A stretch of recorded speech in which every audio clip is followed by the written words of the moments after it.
ඈත කාලීනව ආව කෙටි වසර කීපයක් ඇතුළත පොඩි කාල සීමාවක් ඇතුළත වසර කීපයක් කියන්නත් බෑ අපි දැකපු දක්ෂතම රංගන ශිල්පිනියක් නේද කොහොමද මෙයාව හොයාගන්නේ? ඇත්තටම දැන් අභිලාෂීව අපි සිංහබාහුවකට දැන් ගොඩාක් අපි ඉන්න රංගන ශිල්පීන් ඒ වගේම අලුත් ළමයි ගොඩාක් අය ඔඩිෂන් කරා. හැබැයි ඉතින් එයාගේ හිතට හරි ගියේ නෑ. හේතුව මොකද එයා හෙව්වේ අවුරුදු 17ක පෙනුම තියෙන ඒ වගේම දරුවෙක් කියලා. ඉතින් අපි බැලුව හරි ගියේ නැහැ. මෙයාව අපිට අඳුනලා දුන්නේ අපේ බුද්ධි රන්දෙනිය මගේ කලින් ෆිල්ම් එකේ හිටිය රංගන ශිල්පිනිය. එයා මට කතා කළා අක්කේ මගේ දරුවෙක් ඉන්නවා මම එවන්නම් කියලා.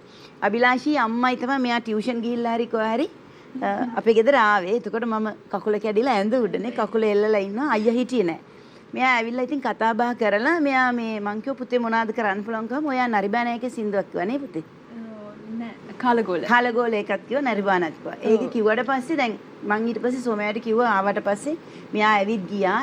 ඔයා බලන්න එයා. ඉතින් මට කියන්න බෑනේ.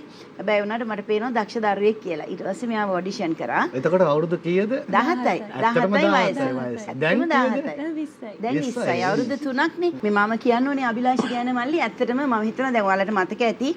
ඉස්සරහට බැලුවොත් අනාර්කලි අපේ චූටි අවුරුදු 6 කාලේ අනාර්කලිව ඉස්සලාම අපි හොයාගත්තා වගේ මෙයත් ජයතිලක එයත් ජයතිලක ලොකු සම්පතක් ලංකාවට හේතුව මේ දැන් අභිලාෂිගේ ඇත්තම දක්ෂකම් කපුටුකොහ චිත්‍රපටයෙන් තමයි පේන්නේ. හේතුව මොකද මෙයාට ගායනයේ රංගනයේ නර්තනයේ ওই සියලු දේ පුළුවන්. කියන්නේ දැන් අපිට එක එක අය හම්බ වෙනවා රංගනයට හොඳයි ගායනයට හොඳයි නර්තනයට හොඳයි එහෙම. හැබැයි මෙයා සියල්ලෙන් සපිරි එක්කෙනෙක්. එතකොට මෙයාට මම දැන් කියලා තියෙන්නේ තාම චූටිනේ.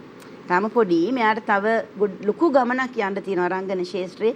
එයාට තව ඉගෙන ගන්න ඕන දේවලුත් එකතු කරගන්න. මොකද එතකොට ඒ ගමනේ කොහෙවත් කාටවත් නවත්තන්නත් බෑ, හැරෙන්නත් බෑ. මොකද එතකොට වෙන දෙයක් ඕනේ නෑ. එයාගේ දක්ෂතාවයට හැම කෙනෙක් මෙයාව ගන්නවා. මම කියන්නේ ඒ විදිහට හැදෙන්න මෙයාට හොඳටම කල් තියෙනවා.